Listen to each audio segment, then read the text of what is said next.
Welcome back. Well, if you missed the top of the show, we're starting a new series here on First Coast Living, profiling local innovators, entrepreneurs, and people who inspire us for one reason or another. People who have an idea, such as this gentleman next to me. They act upon it. They create something from virtually nothing. And we talked earlier with Kelly Dyer. He is the co-CEO of SourceFuse, which is a tech company based in Neptune Beach. Okay, so before we go on, just in case people didn't get to see the interview with you earlier in the show, talk about what SourceFuse is. Give us a Cliff's Notes version. Yeah, we do product development. We build software products, and so we innovate for companies. And so for startups, we help them get their product to market, like a new piece of software, or a mobile application, whatever. And for enterprises, we help them launch a new product or solve some internal efficiencies by innovating. And what was so neat was one application that you used for on-demand technology, which we said is like Uber and Lyft, but more localized on your cell phone, and I'm probably getting it wrong. But you created an application for a company that's in India to help them deliver Chinese food, and you can actually track the moped and where your Chinese food is as it's being delivered. I mean, it's like so crazy, and you're doing this right from Neptune Beach. Okay, let's talk a little bit about a meetup group that you started because you wanted to get more attention to technology in Jacksonville, and this is called Jax Tech, right? That's right, Jax Tech. Yeah, and the idea was to, there's a lot of different groups and pockets of people in Jacksonville that are innovating or wanting to highlight things.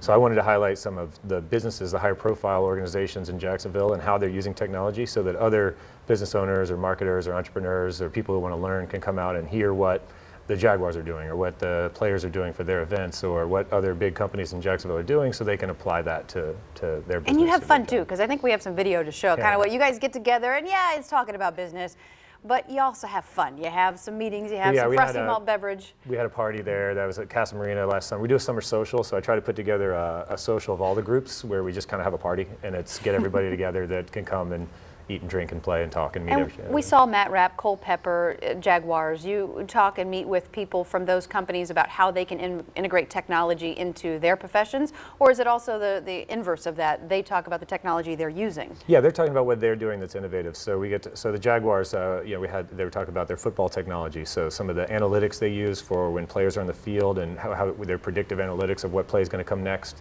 what they're saying in the coach's ear, how they handle 5 terabytes of video after a game and what they, you know, how they deal with that digital kind of content. And then Matt Rapp, you know, the players talking about some of the event technology they use, like RFID chips in the VIP tickets for access to areas. You know, some neat.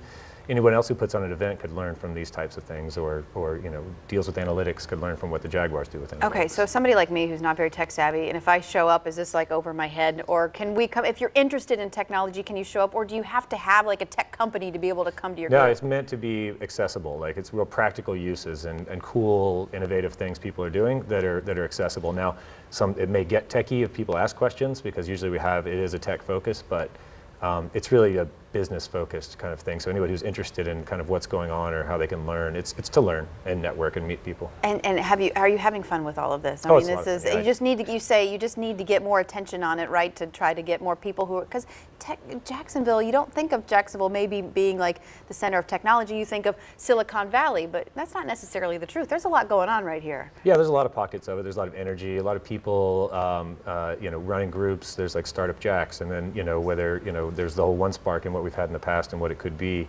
There's a lot of groups that are doing, pushing things ahead and trying. It's not concentrated, much like Jacksonville. It's spread out, so we're all spread out. But I think there's an effort to pull it all together and highlight Jacksonville as an actual innovative place. Coming up on May 25th, you have a neat meeting called Gamification of Your Business, Insights from 2 local successful Jax businesses. So May 25th, so what's that all about? So yeah, it's an interest of mine, and so how we game mechanics like badges and levels and points and all these things in video games, and now you see them in marketing. These are powerful kind of concepts to get people to do things, whether it's employees to engage with a company or customers to engage with your product. So there's 2 local successful business owners I have speaking about how they've done that in their company. So Craig Mandeville, who's CEO of Forcura, a local company that's done very well, and he's going to talk about how he's done that from his management team and how you kind of put game structures in place. Fascinating. And and Ryan Fitzgerald from Cortello Salon, how he did it with his stylist and kind of put game principles there too. So it's really interesting stuff. All right, Kelly, thank you so much. Run out of time. We appreciate you being here. For more information, you can always go to the website, by the way, which is sourcefuse.com. That's right. We'll be right back. Tonight on Blind Spot.